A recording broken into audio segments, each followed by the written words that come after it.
दिनांक 20 फेब्रुवारी 2026 रोजी circuit house Paratwada इथं शबरी आदिवासी वित्त व विकास महामंडळ मर्यादित शाखा कार्यालय धारणी अमरावती विभाग यांच्या वतीनं विशेष कार्यक्रमाचं आयोजन करण्यात आले।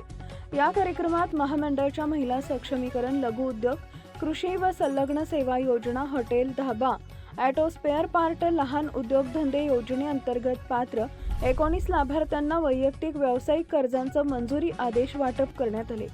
कार्यक्रमाच्या अध्यक्षस्थानी आमदार मेळघाट तथा आदिवासी विकास महामंडळाचे संचालक केवल रामजी काळे यांनी भूषवले।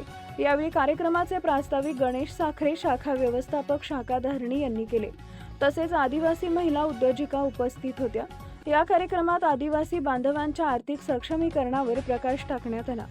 शबरी महामंडळाच्या योजनांद्वारे आदिवासी बांधवांना स्वयंरोजगाराच्या संधी, कर्ज वितरणाद्वारे लघु उद्योग, व्यवसाय, कृषीपूरक व्यवसाय व सेवा क्षेत्रात प्रोत्साहन दिलं जाते। या कार्यक्रमात 19 लाभार्थ्यांना प्रत्येकी 2 लाख ते 5 लाख रुपयांचे धनादेश आणि कर्ज मंजुरी आदेश प्रदान करण्यात आले।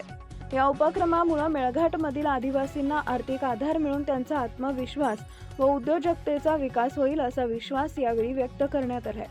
महामंडळाच्या अधिकाऱ्यांनी योजनांचा अधिकाधिक लाभ घेण्याचे आवाहन केले।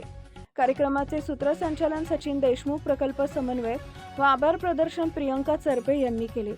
यावेळी आमदार यांचे स्वीय सहाय्यक आकाश खैरनार उपस्थित होते। नवनवीन बातम्या पाहण्यासाठी आजच विदर्भ दूत न्यूज चॅनलला सबस्क्राइब करा आणि बेल आयकॉनला सुद्धा क्लिक करा।